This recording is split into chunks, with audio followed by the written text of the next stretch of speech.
Établir un parallèle entre le travail de Dialiba Konaté et le tombeau de Napoléon pourrait paraître périlleux.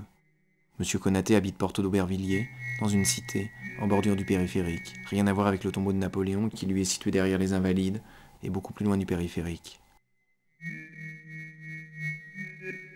Monsieur Konaté est malien, et depuis les années 60 habite en France où il a travaillé dans les écritures, chez Fina.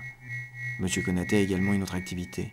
Il dessine sur des grandes feuilles de papier avec des stylos-billes de couleur l'épopée d'un empereur mandingue du XIIIe siècle, Soundiata Keita, qui bouleversa en son temps par ses conquêtes et son influence politique l'ordre de cette région du monde, et qui, comme Napoléon, mobilisait à travers les engouements héroïques, les batailles, les morts, les déplacements d'hommes et de femmes, une énergie considérable.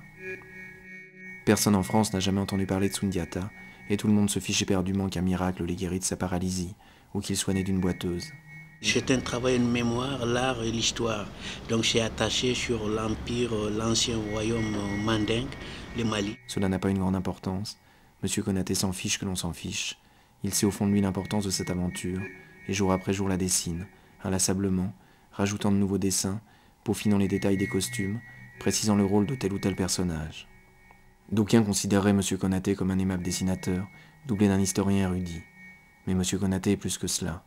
Son travail touche à la mémoire et à la mise en forme de la mémoire, ce qui, dans une approche où le visible ne serait que le reflet d'autres dimensions, illustre parfaitement une opération primordiale, consistant à rassembler les fils de la toile dont nous sommes à la fois le produit et l'auteur, et qui viennent conclure ou ponctuer ce que l'on appelle une lignée. Et Soundiata, parce que je suis d'une famille, ce n'est pas une supériorité, je fais partie un peu de cette lignée, je suis partie de cette lignée, proprement dite.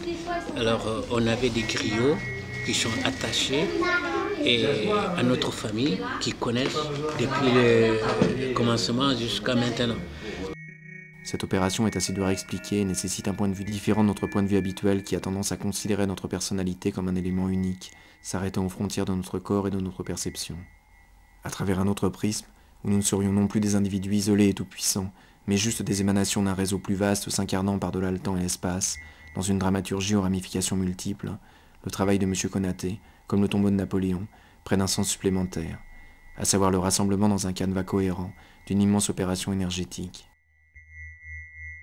Comme si, une fois établie la trame du théâtre, il était nécessaire de l'inventorier et de la condenser dans un objet artistico-symbolique pour qu'il finisse d'être opérant. Bien sûr, cette théorie, imaginez que nous ne soyons que des outils participant d'un entrelacis de fusibles et de transformateurs, sculptés à coups de construction architecturale et d'œuvres d'art, tout cela au service d'entités invisibles dont nous ne serions que les projections, est un peu farfelu. L'on sait bien que le tombeau de Napoléon a été édifié principalement dans le but d'accroître l'attrait touristique de la capitale, et que les dessins de M. Konaté sont avant tout jolis et colorés.